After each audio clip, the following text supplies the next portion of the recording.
எப்படி சொன்னா உடனே கேட்பாங்க, அந்த மோசேயிட்ட ஆண்டவர் சொன்னாரே ஆராதிக்க ஜனத்தை விடு, ஆராதிக்க விடும்போது விடுன்னு சொன்னது உண்மைதான். ஆராதனை என்று சொல்றது தப்பாக புரிந்து கொள்ளப்பட்ட சத்தியம். ஆராதனை என்று சொல்வது நம்ம முழுமையும் தேவனுக்கு அர்ப்பணிக்கிற. அங்கேயே மோசே சொல்லுவான், மோசேட்ட கேட்கும்போது அவன் பார்வன் பதில் சொல்லுவான், முதல்ல விடமாட்டேன்னு சொல்லுவான். பிறகு சொல்லுவான், நீங்க மட்டும் போங்க, உங்க பெண்ஜாதிய பிள்ளைகள் உங்க ஆடு மாடுகள்லாம் இருக்குன்னு சொல்லுவான்.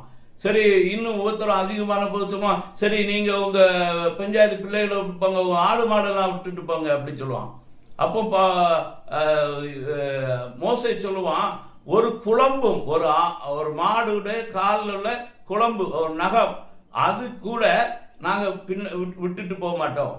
நாங்க எல்லாவற்றோடையும் கூட தேவனை ஆராதிக்க சொல்லுவோம். என்னவென்றால் எங்கள் தேவன் ஆராதிக்கும் போது என்னத்தை கேட்பார் என்று எங்களுக்கு தெரியாது. முழுமையான அர்ப்பணம் தான் ஆராதனை. அதை குறித்து மெய்யான ஆராதனை ஆண்டவர் ஏற்றுக்கொள்ள ஆராதனை சொல்லும் போது ரோமர் 12:1-2 வசனங்களை சொல்றாரு. உங்கள் சரீரங்களை ஜீவ பலியாக ஒப்பு கொடுத்து புத்தியுள்ள ஆராதனை செய்யுங்க என்று. வேதத்துல 5 ஆராதனைகளை, வெறுக்கு ஆராதனைகள், தேவன் கண்டுகுட்டி ஆராதனைகள், தேவ தூதர்களுக்கு செய்ய ஆராதனைகள், மனிதனுடைய கற்பனைகளை போதித்து வீணா எனக்கு ஆராதனை செய்கிறார்கள், இப்படிப்பட்ட ஆராதனைகள் எல்லாம் எழுதியிருக்கு.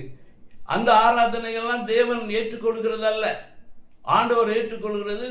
ஆண்டவர் தன்னை முழுமையாக அர்ப்பணித்து அவரிடத்துல முழு ஆத்மாவோடும் முழு இருதயத்தோடும் முழு பலத்தோடும் கூட முழு ஆவியோடும் கூட நம்ம தேவனிடத்தில் அன்பு கூற வேண்டும்.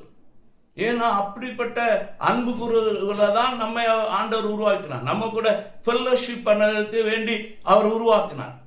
அவர் வேற எதுக்கு உருவாக்கல. மனிதன் முதலாவது தேவனோடு கூட ஐக்கியமாக இருக்கிறதுக்கு, ஃபெல்லோஷிப் பண்ணுவதற்கு தேவனால உருவாக்கப்பட்டவன் என்பதை நாம் சரியாக புரிந்து கொள்ள வேண்டும்.